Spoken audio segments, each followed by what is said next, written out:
வணக்கம். வரும் சனிக்கிழமை 23 March evening 6 to 9 Zoho meeting இருக்கு. வாங்க நிறைய விஷயத்த டிஸ்கஸ் பண்ணலாம்.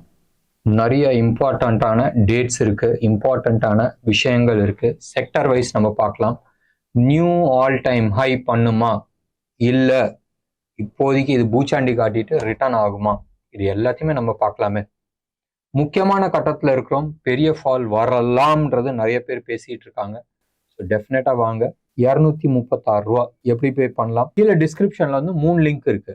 எதர் நீங்க HDFC கிளிக் பண்ணி ட்ரான்ஸ்ஃபர் பண்ணலாம், இல்லை ரேசர் பே கிளிக் பண்ணி அதில் நெட் ட்ரான்ஸ்ஃபர் பண்ணலாம், அதாவது நெட் பேங்கிங் பண்ணலாம், விசா மாஸ்டர் கார்டு மூலமாக பே பண்ணலாம், இல்லை UPI ஜிபே ஃபோன்பே இது மூலமாக நீங்கள் பே பண்ணலாம். இல்லை எங்களோட டைரக்ட் UPI கோடு இருக்கு, அது வந்து ஆக்சிஸ் பேங்கோட லிங்க் இருக்கு. இந்த 3 வேலை எப்படி வேணாலும் பே பண்ணிட்டு ஸ்கிரீன்ஷாட் எடுத்து எங்களோட வாட்ஸ்அப் நம்பருக்கு ஷேர் பண்ணுங்க. 9444468888க்கு பண்ணுங்க. டெஃபினட்டா ஏதாச்சும் சந்தேகம் இருந்தாலும் நீங்க வந்து கால் பண்ணி கேட்டுக்கலாம். வாங்க சனிக்கிழமை சாயந்தரம் நம்ம சந்திப்போம். மார்க்கெட் சூப்பரா இருந்துச்சுல, நம்ம ஏற்கனவே சொல்லிட்டு இருந்தோம், மாட்டிக்காத போட்டு வறுத்து எடுத்துருவாங்கன்ற இதே வார்த்தை தான் நேற்று நான் சொன்னேன். டேட்டோ இன்னைக்கு நிறைய பேர் வந்து மாட்டியிருந்தாங்க. நேற்று எடுத்துக்கிட்டீங்கன்னு சொன்னால் நிறைய வந்து கால் சைடில் வந்து ஷார்ட் பண்ணி வச்சிருந்தாங்க, எஸ்பெஷலி அரௌண்ட் 22,000 லெவல். இவென்ச்சுவலி அவங்க தான் ஜெயிச்சாங்க. பட் என்ன, எல்லா எஃபர்ட்டும் பண்ணி மத்தியானத்துக்கு மேலே ரைட், மத்தியானம் வரைக்கும் போட்டு தள்ளிட்டாங்க. 12 மணி வரைக்கும் அவங்கள போட்டு தள்ளினதுக்கு அப்புறமா தான் வந்து கீழே உழுவ ஆரம்பிச்சிச்சு. காலையில் 11-11:30 வரைக்கும் உச்சத்திலே வச்சிருக்கும் போது நிறைய பேர் ஷார்ட் கவரிங் முடிச்சாச்சு, இங்கேருந்து மேலே தான் போகுன்றது. அதுக்கப்புறமா கீழே வந்தோடனே நிறைய பேர் வந்து புட்டு வாங்க ஆரம்பிச்சாங்க.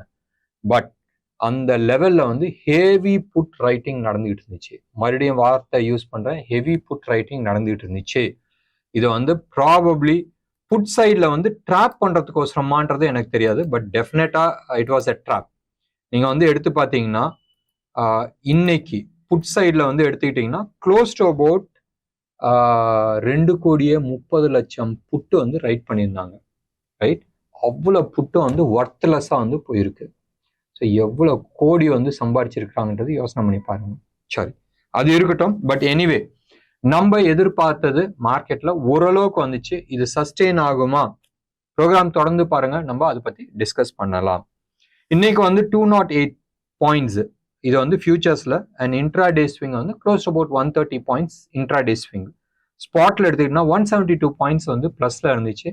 அண்ட் இன்ட்ராடே ஸ்விங் வந்து க்ளோஸ் டு அபவுட் 140 இருந்துச்சு. ஸ்பாட்டை பொறுத்த வரைக்கும் மார்க்கெட் 106 பாயிண்ட்ஸ் ப்ரீமியம்ல இருக்கு. பேங்க் நிஃப்டியை பொறுத்த வரைக்கும் 355 பாயிண்ட்ஸ் வந்து பிளஸ்ல வந்து க்ளோஸ் ஆச்சு. அண்ட் இதுல வந்து 120 பாயிண்ட்ஸ் ப்ரீமியம்ல இருக்கு. ஞாபகம் வச்சுங்க, இந்த ப்ரீமியம் நான் சொல்றது வந்து கரண்ட் மந்த் ப்ரீமியம். ரைட், அடுத்த மந்த் ப்ரீமியம் ஆட் பண்ணும் போதும் எப்படி பார்த்தாலும் நிஃப்டியில ஒரு 120 பாயிண்ட்ஸ் எக்ஸ்ட்ரா ஆட் பண்ணிக்கலாம். அதே மாதிரி பேங்க் நிஃப்டியை பொறுத்த வரைக்கும் ஆல்மோஸ்ட் 400 பாயிண்ட்ஸ்க்கு மேல வந்து ஆட் பண்ண முடியும். ஸோ தப்பி தவறியும் வந்து ஷார்ட் பண்ணிட்டு மாட்டிக்காதீங்க ஆஸ் ஆஃப் நவ். இது ஒண்ணு. ரெண்டாவது வந்து இன்னைக்கு மெட்டல் வந்து செம்மையா போச்சு. செம்ம, ஆல்மோஸ்ட் எல்லா செக்டர்ஸுமே வந்து பியூட்டிஃபுல்லா போச்சு. In particular metal, capital goods, இது எல்லாமே வந்து மேலே போச்சு. அண்ட் முத்தூட் ஃபைனான்ஸ் கேட்கவா வேணும், நேற்று நைட்டே வந்து சூப்பராக போச்சு. இன்னைக்கு காலையில் எடுத்துக்கிட்டோம்னா ஆல்மோஸ்ட் $2,200 வந்து கிராஸ் ஆயிருந்துச்சு. Wholesale rate market price 24 carat gold வந்து 6,870 ஃபர்ஸ்ட் டைம் வந்து அந்த லெவலில் வந்து தொடுது. கூடிய சீக்கிரத்தில் வந்து 7,000 தொட்டுடும். ஸோ கோல்டெல்லாம் வந்து பத்திக்கிட்டு போகுது. நிறைய பேர் யோசிக்கலாம், நான் வந்து கோல்டு வாங்கலாமேன்றது. பட் யோசனை பண்ணீங்க, கோல்டில் வந்து 10% மேலே வந்து இன்வெஸ்ட் பண்ணாதீங்க உங்கள் போர்ட்ஃபோலியோவில். ஃபேமிலிக்கு என்ன தேவை இருக்கோ நீங்கள் அதுக்கு பிரகாரம் நீங்கள் வாங்கிக்கலாம். பட் ஆஸ் சச் முடிஞ்ச அளவுக்கு அவாய்ட் பண்ணிக்கிறது புத்திசாலித்தனம். 10% என்கிட்ட வந்து 10 லட்ச ரூபா இருக்குன்னு சொன்னால் 1 லட்ச ரூபா உங்கள் இன்வெஸ்ட்மெண்ட்டாக இருக்கட்டும். உங்கள் வீட்டில் பொண்ணு கல்யாணம் இல்லை மற்ற விஷயத்துக்கு நீங்கள் சேர்க்கணும்னா அது தனி, அது இன்வெஸ்ட்மெண்ட் கிடையாது. ரைட், ஸோ வேற ஒன்றுமே இல்லை. இன்னைக்கு வந்து செக்டர் வைஸ் நீங்க எடுத்துக்கிட்டீங்கன்னா ஆல்மோஸ்ட் பாரதி ஏர்டெல், பெட்ரோநெட், இந்த ரெண்டை தவிர F&Oல ICICI பேங்க் அது வந்து கணக்கே வேணாம், 0.2%. அது கணக்கே எடுத்துக்க வேணாம். பாரதி ஏர்டெல் வந்து 0.9, அதே மாதிரி பெட்ரோநெட் வந்து 1%. இந்த 3 ஸ்டாக்கை தவிர F&Oல இருக்கிற 198 ஸ்டாக் வந்து பாசிட்டிவ்ல வந்து க்ளோஸ் ஆயிருக்கு. நல்ல விஷயம். கோல்டை பொறுத்த வரைக்கும் ஆல்மோஸ்ட் $46 வந்து ஏறி இருக்கு. நேற்று தலைவர் வந்து வட்டியை ஏற்ற மாட்டோம், இந்த வருஷம் 3 இன்ட்ரெஸ்ட் ரேட் கட்டி இருக்கு சொன்னனால கோல்டை பிடிச்சி ஏற்றிட்டு போயிட்டே இருக்காங்க. 2207 வந்து ரைட் நோ ட்ரேட் ஆகிட்டு இருக்கு. க்ளோஸ்ட் அபவுட் 2.2% அப்பு. இன்டர்நேஷ்னல்ல கோல்டில் 2% ஏறுதுன்றது சாதாரண விஷயம் இல்லை. ஒன்று. ரெண்டாவது, சில்வரை பொறுத்த வரைக்கும் ஆல்மோஸ்ட் 1.8% வந்து அப்பில் இருக்கு. நான் அந்த சொன்ன லெவல் இருக்கு தெரியுமா, 25.5, அதை தாண்டி நிற்குது. 25.58 வந்து நிற்குது. சப்போஸ் இந்த லெவலில் வந்து சஸ்டெயின் ஆச்சுன்னு சொன்னால் $28, அட்லீஸ்ட் $27 வந்து கம்ஃபர்டபுளாக வந்து ரீச் ஆகும். 28 வந்து அப்படி போய் தொடும். ஸோ டெஃபினட்டாக வந்து கோல்டோட சில்வர் வந்து இன்னமும் ஃபாஸ்ட்டாக மூவ் ஆகிறதுக்கான சான்சஸ் இருக்கு. ஆஸ் ஆஃப் நவ், மறுபடியும் நான் சொல்கிறேன், ஆஸ் ஆஃப் நவ் கோல்டு வந்து க்ளோஸ் அபவுட் $2400 வரைக்கும் போகிறதுக்கான ஒரு சான்சஸ் இருக்கு. சம்டைம் பேக் எனக்கு தெரிஞ்சு 2021 22 எனக்கு ஞாபகம் இல்லை, ஒரு வீடியோ போட்டிருந்தேன் கோல்டை பற்றி. அது வந்து க்ளோஸ் அபவுட் 120 இயர்ஸ் சைக்கிளை வச்சு நான் வந்து போட்டிருந்தேன். பெரிய விஷயம். அதில் வந்து 22ல வந்து அந்த லெவலில் டச் ஆகுன்ற மாதிரி நான் கொடுத்துருந்தேன். அந்த வீடியோட லிங்க் நான் கொடுக்குறேன். அதில் வந்து பயங்கரமாக வந்து ரிசர்ச் பண்ணியிருந்தோம். அதில் டைம் சைக்கிள் போட்டிருந்தோம், அஸ்ட்ராலஜி பற்றி போட்டிருந்தோம். 2 வருஷம் தள்ளி போயிருக்கு. பட் அந்த லெவல் வந்து இப்போ வருது. பாருங்களேன், அந்த வீடியோ நீங்கள் பார்க்கும்போது உங்களுக்கு ஃபர்தர் கிளாரிட்டி கிடைக்கும். அதில் நிறைய யூனிக் அது மாதிரி வீடியோ வந்து எனக்கு தெரிஞ்சு யூடியூப்ல வேற எங்கேயுமே கிடையாது. டெஃபினட்டா நீங்க பாருங்க, அது இன்ட்ரெஸ்டிங்கா இருக்கும். கீழே டிஸ்கிரிப்ஷன்ல அதை பத்தி லிங்க் கொடுக்குறேன். இன்னொன்று ஒரு முக்கியமான விஷயம், பிலிப் கேபிட்டல். இவங்க வந்து வேர்ல்ட்ல வந்து ஆல்மோஸ்ட் நம்பர் 2 நம்பர் 3 பொசிஷன்ல வந்து ஒரு புரோக்கிங் கம்பெனி, மல்டிநேஷ்னல். நிறைய கண்ட்ரியில வந்து இவங்களோட ப்ரெசன்ஸ் இருக்கு. மெயினா வந்து சிங்கப்பூர் ஆகட்டும், இல்லை இந்த சைடு UK, துபாய் ஆகட்டும், US ஆகட்டும், கனடா ஆகட்டும், எல்லாமே வந்து ப்ரெசன்ஸ் இருக்கு. ஒரு பெரிய கம்பெனின்னு வச்சுங்களேன். இவங்க வந்து சொல்லி இருக்கிறாங்க, இந்தியாவோட ஆட்டம் முடிஞ்சு போச்சு, current level new all time high பண்ணுமான்றது தெரியாது, பட் இந்த லெவல்ல இருந்து ஆல்மோஸ்ட் ஒரு 15% வந்து கீழே விழுவதற்கான அதிகபட்சம் வாய்ப்பு இருக்குன்னு சொல்லியிருக்கிறாங்க. 15%ன்றது 18,500 18,800 வரைக்கும் சொல்றாங்க இந்த கரண்ட் லெவல்ல இருந்து.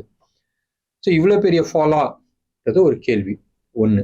ரெண்டாவது, நீங்க வந்து எடுத்துக்கிட்டீங்கன்னு சொன்னால் இவங்க வந்து சொல்லிட்டு இருக்காங்க, இந்த ஃபால் வந்து நீங்க உளுந்து இப்படி வி ஷேப் ரிகவரி இருக்காது, 9 months 3 quarterக்கு வந்து இந்த பெயின் இருக்குன்ற மாதிரி சொல்லியிருக்கிறாங்க.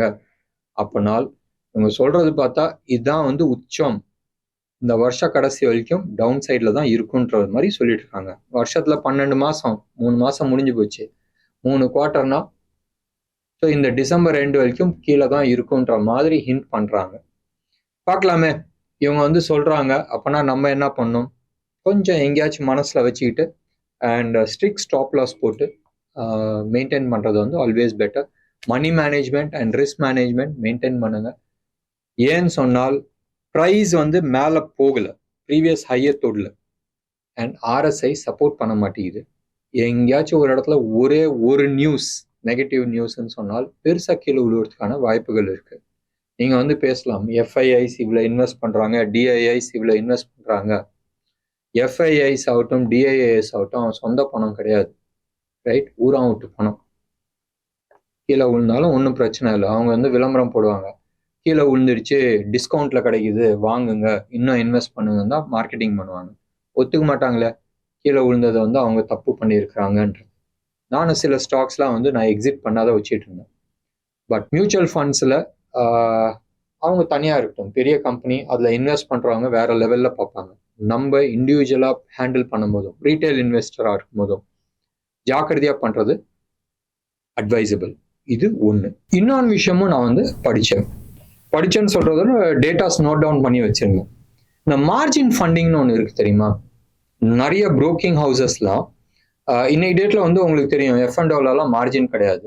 இந்த புரோக்கிங் ஹவுஸ்லாம் என்ன பண்ணுறாங்கன்னா, புரோக்கிங் ஹவுஸ் ஆகட்டும், பேங்க்ஸ் ஆகட்டும், பேங்க் பேஸ்டு புரோக்கர்ஸ்லாம் ஆகட்டும், அவங்க வந்து 3 டைம்ஸ் லிவரேஜ் கொடுக்குறாங்க. நீங்க 1 லட்சம் போட்டா அவங்க 3 லட்சம் எக்ஸ்ட்ரா கொடுக்குறாங்க. நீ 4 லட்சத்துக்கு ஸ்டாக்ஸ் வாங்கிக்கலாம். அவங்க வந்து ஒரு லிஸ்ட் ஆஃப் ஸ்டாக்ஸ் வச்சிருக்காங்க, ஒரு 1500 ஸ்டாக்ஸ். அந்த ஸ்டாக்ஸ்ல எது வேணாலும் நீங்க வாங்கிக்கலான்றது சொல்லியிருக்காங்க. இந்த லிவரேஜ் எடுக்கிறனால என்ன ஒரு பிரச்சனைன்றது நான் சொல்றேன். அதே F&O பிரச்சனை தான். மார்க்கெட் கீழே விழுவுது, இல்லை நீங்க வாங்கின ஸ்டாக் வந்து ஒரு 10-15% கீழே விழுவுதுன்னு சொன்னால் இந்த மார்ஜின் பண்ணி கட்டுன்னுவாங்க. காலி இல்லை. இப்போ உங்க ஸ்டாக்ஸ் வந்து 10% விழுந்திருக்கு, நீங்க 3 டைம் லிவரேஜ் எடுத்திருக்கீங்க. அப்ப என்ன ஆகும்னு சொன்னால் 40% டவுன். ரைட்? ஸோ 3 லட்சம் ரூபாய்க்கு 40% டவுன்னா என்ன ஆச்சு? உங்களோட ஒரிஜினல் 1 லேக் வந்து 40% டவுன்னா என்ன ஆச்சு? போட்டது 1 லட்சம், 60,000 தான் கையில இருக்கு. ஞாபகம் வச்சுங்க, அவங்க கண்ணை மூடிட்டு ஸ்கொயர் ஆஃப் பண்ணிட்டு போயிட்டே இருப்பாங்க நீங்க மார்ஜின் மணி கட்டலாட்டினால். இது வந்து பூதாகரமா வந்து நிக்குது. கரண்டா இப்ப மார்க்கெட்ல வந்து close about 70 to 80,000 crores margin money ஓடிட்டு இருக்கு. ஜனவரியில எவ்வளவு இருந்துச்சு?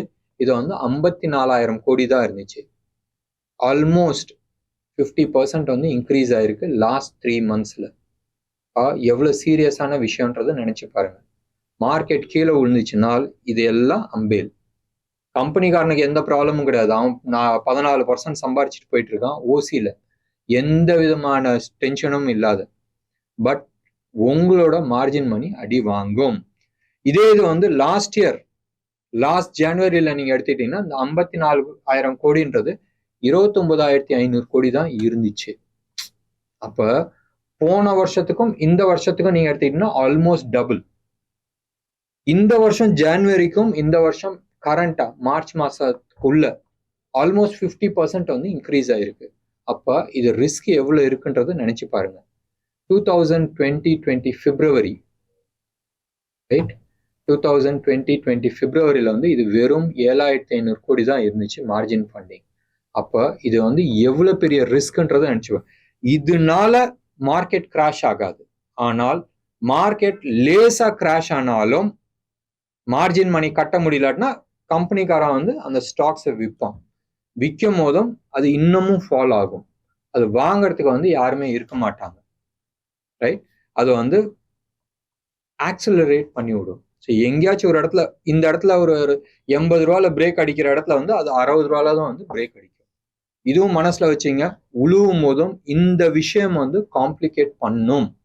நீங்க மார்ஜின் ஃபண்டிங்ல இருக்கீங்கன்னு சொன்னால் முடிஞ்ச அளவுக்கு, மறுபடியும் நான் சொல்றேன், முடிஞ்ச அளவுக்கு அந்த ரிஸ்க் ஃபேக்டர் மட்டும் மனசுல வச்சுங்க. ஸோ இது ரெண்டுமே, இந்த 2 விஷயத்த வந்து மனசுல வச்சுக்கிட்டு அதுக்குமா ட்ரேட் பண்றது அட்வைசபிளா இருக்கும். என்ன நேயர்களே, இந்த ப்ரோக்ராம் உங்களுக்கு பிடிச்சிருந்துச்சுன்னா லைக் பண்ணுங்க, ஷேர் பண்ணுங்க. டெஃபினட்டா உங்களோட கமெண்ட் பாக்ஸ்ல கொடுங்க. நன்றி, வணக்கம்.